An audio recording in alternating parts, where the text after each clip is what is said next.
अस्सलाम वालेकुम व्यूज़, मैं हूं doctor Waris Anwar, CEO aesthetics, dermatologist and hair transplant surgeon. Views, हमारा आज का जो टॉपिक है डिस्कशन का वो है कोविड-19।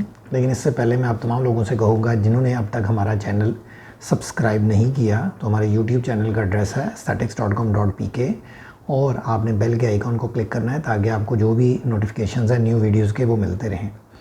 आज हमारा टॉपिक ऑफ डिस्कशन है कोविड-19। सबसे पहले मैं आपको ये बताऊं कि ये कोविड-19 डिराइव हुआ है कोरोना वायरस डिज़ीज़।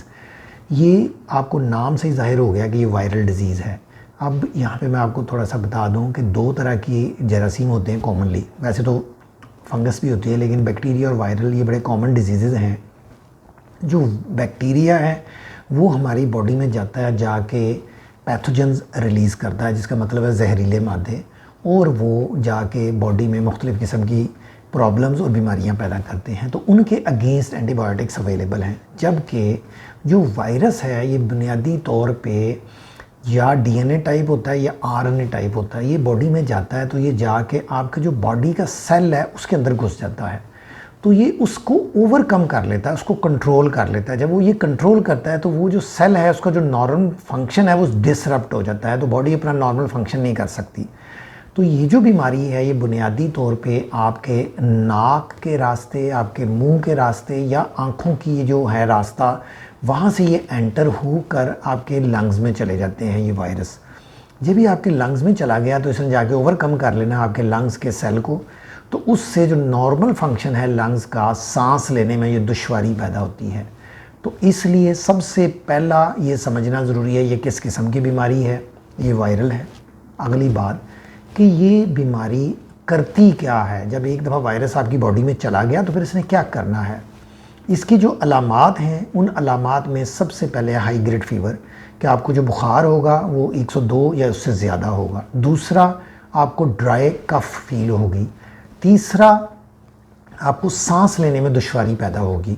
तो ये इसकी बुनियादी अलामात हैं। जबकि इसके साथ वॉमिटिंग और डायरिया भी हो जा सकता है, जो कि अनकॉमन है, बहुत ज़्यादा कॉमन नहीं है।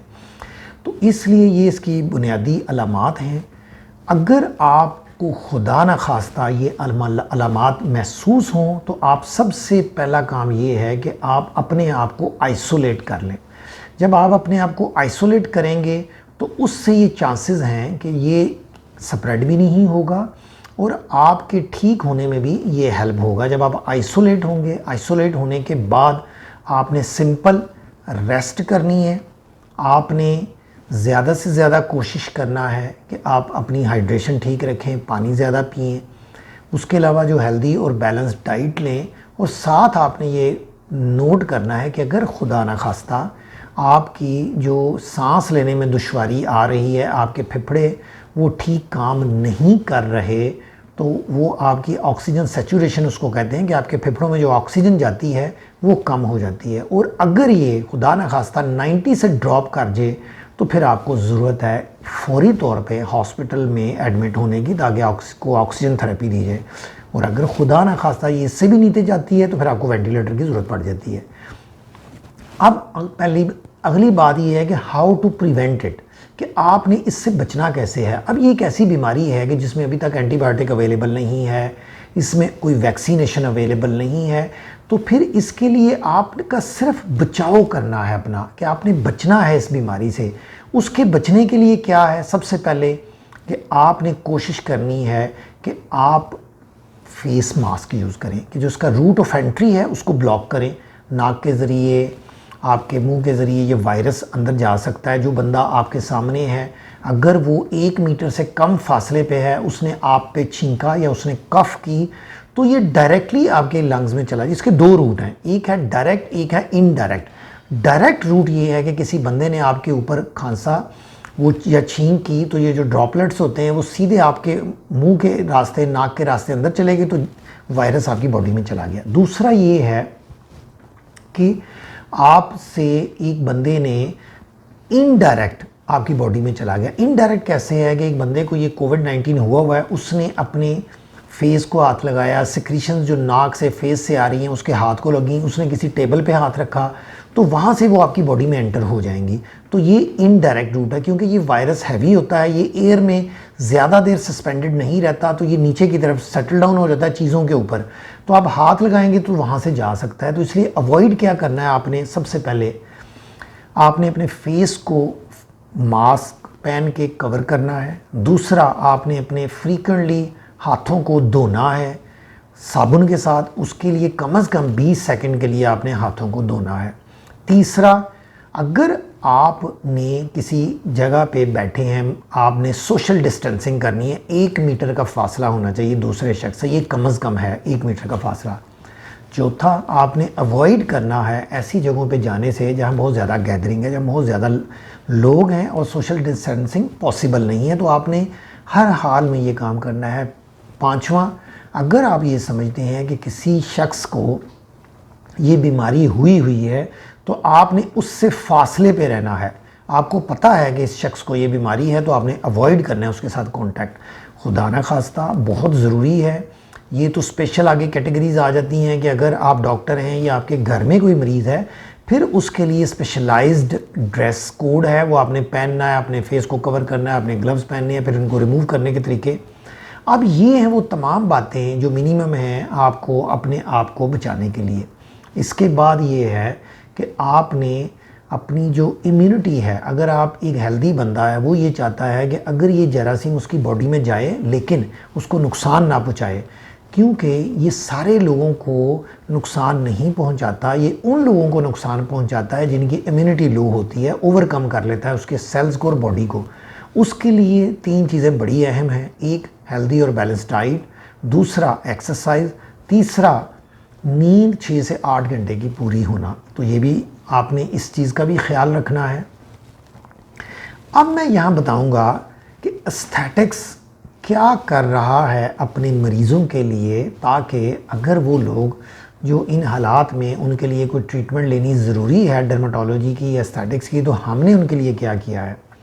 सो व्यूअर्स, गुड न्यूज़ ये है कि हम WHO के जितने स्टैंडर्ड्स हैं हम उनको फॉलो कर रहे हैं। उससे सबसे पहला ये है कि हमने अपने तमाम क्लिनिक की जो स्टरलाइजेशन है वो डेली होती है। डेली जो उसका वॉश का तरीका है उसमें सैनिटाइजिंग की जाती है, उसको डिसइंफेक्टेंट के ज़रिए उनको साफ़ किया जाता है, फ्लोर्स को, टेबल्स को, डोर्स को, तमाम वो चीज़ें, चेयर्स, जो भी क्लिनिक के अंदर फर्नीचर है, वॉल्स हैं, फ्लोर है, उन तमाम चीज़ों को डिसइंफेक्ट किया जाता है। दूसरी चीज़, इंस्ट्रूमेंट्स, आवर मशीन्स, इनके लिए भी हमारी डेली रूटीन है। कोई पेशेंट चाहे उस मशीन के लिए यूज़ हुई है या नहीं हुई, हम उसको डेली डिसइंफेक्ट करते हैं, स्टरलाइज करते हैं।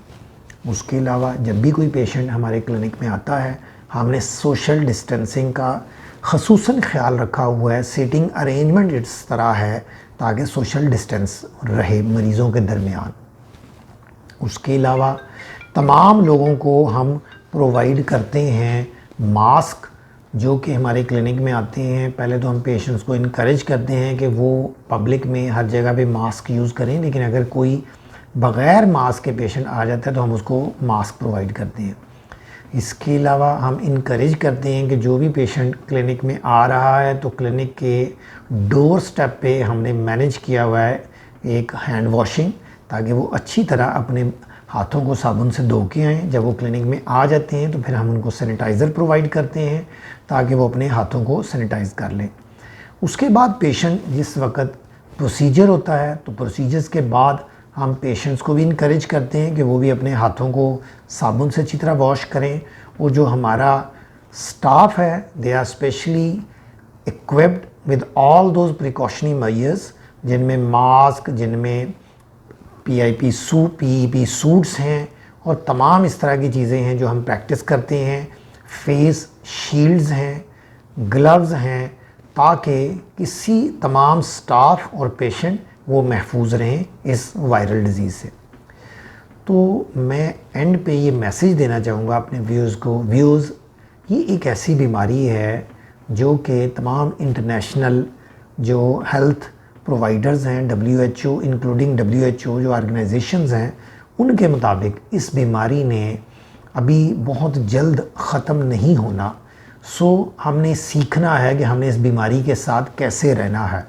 तो उसमें जो मोस्ट इम्पॉर्टेंट थिंग है वो है एहतियात। जो सिंगल फैक्टर है जो आपको बचा सकता है इस बीमारी से, वो है एहतियात। आपने एहतियात करनी है। वो जो तमाम बातें मैंने इस डिस्कशन में, इस टॉक में आप लोगों को बताई हैं, उनको प्रैक्टिस करें। और इससे डरने की ज़रूरत नहीं है, इससे एहतियात करने की ज़रूरत है। अगर आप एहतियात करेंगे तो आप अपनी एक नॉर्मल ज़िंदगी गुजार सकेंगे। लेकिन अगर हम एहतियात नहीं करेंगे तो डेफिनेटली ये हमें भी और हमारे इर्द गिर्द जो हमारे बिलवड लोग हैं उनमें भी ये प्रॉब्लम क्रिएट करेगी। Thank you so much for watching.